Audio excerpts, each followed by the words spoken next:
before roasting. And I've discovered in the past few years a brining method that has proven to be very effective and delicious.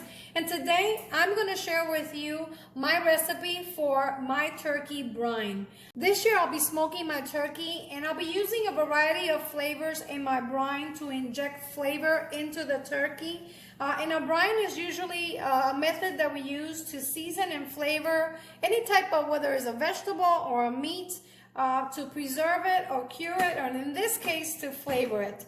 When we use a brine, we have to allow the turkey to sit on the brine for several hours, anywhere between 8 to 24 hours. I'll be leaving mine overnight. I find that the longer it sits on the brine, the juicier and the tastier the turkey will become. Let's get started with this recipe. The ingredients are chile pasillas, and these are dried chilies, and you can find these in your local supermarkets. Brown sugar, garlic, salt, and I'll be using rock salt, and this is gray salt, but you can use any kind of salt you like. Bay leaves, black peppercorns, coriander seeds, fennel seeds, allspice, red chili flakes, dried oregano, juniper berries, celery seed, crystallized ginger, and I'll be using some cardamom pods, and I'll be using black and green. And if you've never tried cardamom, it is great in desserts, and these types of recipes is very fragrant and very aromatic, and it adds a nice flavor to just about any recipe you add it to. To stay true to my Caribbean heritage, I'll be using pineapple juice and water to cook my brine. And the brine is basically a liquid that we cook together using a variety of ingredients to inject flavor and moisture. The brining method is very effective, and what we get is a juicier, more tender, flavorful turkey. Let's get started. Add your water and your salt. Stir the salt to dissolve. Add the pineapple juice and the brown sugar. We want to mix to dissolve the sugar. I have the heat on high. You want to bring this liquid to a boil. Add the bay leaves, peppercorn, coriander seeds, allspice, juniper berries, red chili flakes, and the fennel. Add the cardamom, crystallized ginger, celery seeds, and the dried oregano. Stir and allow the liquid to come to a boil. Only takes a few minutes. Smells very nice. And when it comes to a boil, add the garlic. We put in the garlic without peeling because we are going to strain this. The chilies, the dried chilies.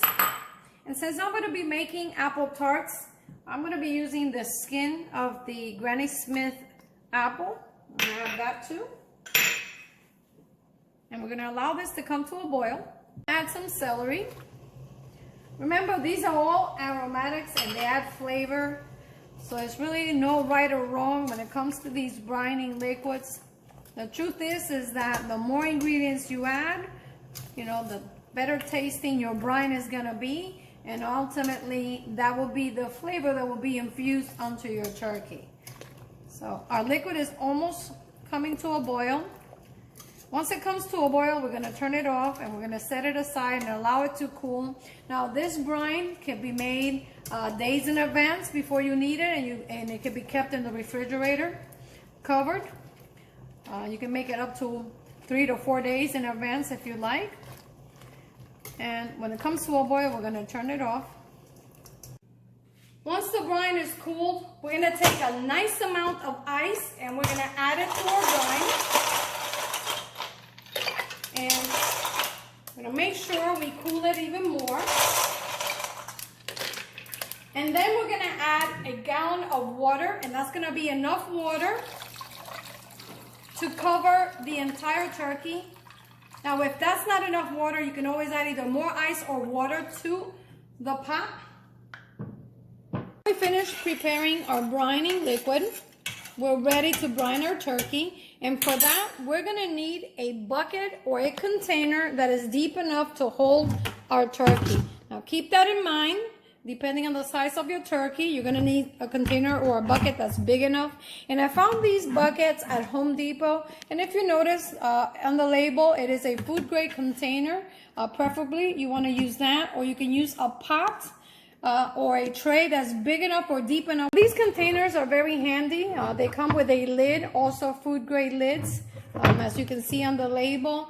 And you can find these for under $10, like I said, and I use mine all the time, especially around the holiday. We're ready to brine the turkey, and I've already previously washed my container well using soapy water. Make sure you clean it well and you dry it. Brining or curing a meat is a method that's been used for many centuries, and because the brine contains a high content of salt, that's going to help prevent any type of bacteria. Remember, when we do this, we're going to allow the meat, or the turkey in this case, to brine in this liquid at room temperature in a cool place. We are going to add ice to keep it cool, but we don't need to be too concerned about bacteria. We're going to brine it overnight, and then we're going to remove the turkey and discard the brine. Pour the brining liquid in the container with all those spices and those herbs. Just finished deboning my turkey. With the exception of the wingtips, the turkey has been deboned entirely, including the drumstick. Deboning a turkey, it's a little bit tricky, but once you get the hang of it, you will be a pro. I really enjoy doing that. If you want to give it a shot and debone your turkey this year, and you've never deboned a bird, especially a turkey, please know that it does require a little bit of patience and time, and maybe a little bit of experience. However, most big chain supermarkets will do this for you at no charge or a minimum charge. But I believe they require some notice, especially during the holiday season, where they probably get a lot of requests for deboned turkeys or chicken. When I'm ready to carve the turkey, I really enjoy the boneless turkey, and it's a real nice treat. You don't have to be messing around with bones, so it just makes it a lot easier at the dinner table, and that way we can enjoy our company as opposed to having to worry at the end of dinner what to do with the leftover turkey. So this just simplifies the whole process from beginning to end. So I hope you try this.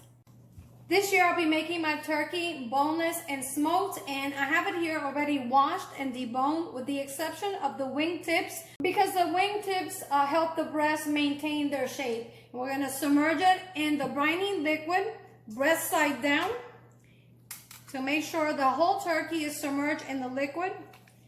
And check it out. This is what a deboned turkey looks like. I want to make sure it doesn't fall apart. I did do a very good job of deboning my turkey, and then I have to put it together again once we're ready to roast it.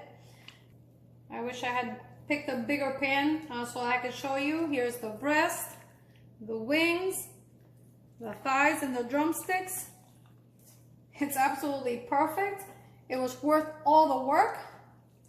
So now we want to make sure that when we submerge it into the brining liquid, our turkey doesn't fall apart, because when I'm ready to roast it, I have to put it back together. So I'm going to pick it up like so.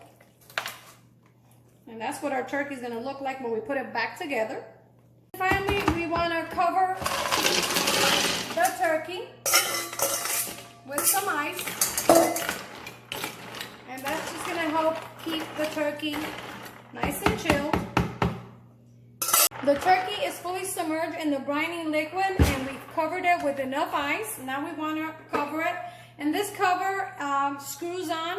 It also indicates open and close right on the lid, and you want to seal it, and you want to keep it in a cool or cold place. If you have a basement and the country or the state where you live is winter time and it's nice and cold, you can leave it in the basement or outside in the snow. Or you could use a foam refrigerator and cover it with ice and allow it to sit from anywhere between 8 to 24 hours until you're ready to roast your turkey.